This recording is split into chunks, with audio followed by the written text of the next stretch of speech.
South Bay hospitals are being overwhelmed with patients. The situation became so severe Tuesday that the region's two main medical facilities declared internal disasters. That's a way for hospitals to tell the region's emergency medical services system that they need to close their doors to all additional patients, including those on ambulances, even though there's currently a countywide ban on diversion.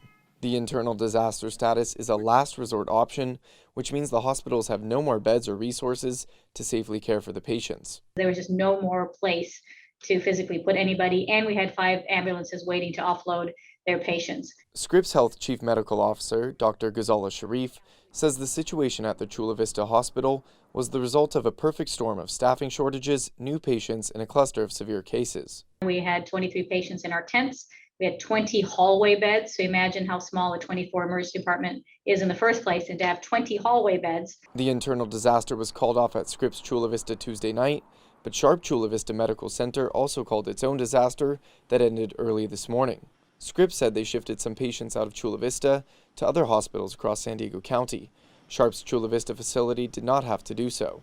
Local hospitals were under immense stress during a COVID surge a year ago, but Sharp Healthcare CEO Chris Howard says this time it's different. Not only are our hospitals and emergency departments incredibly full, but staffing is incredibly stressed.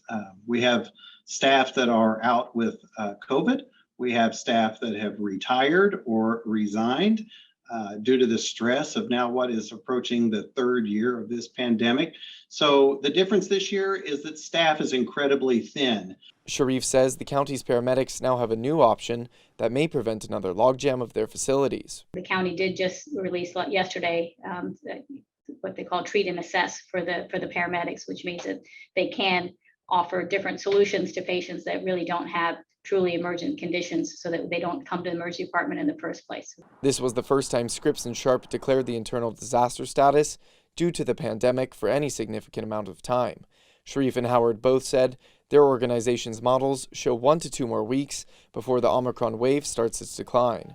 Jacob Aere, KPBS News.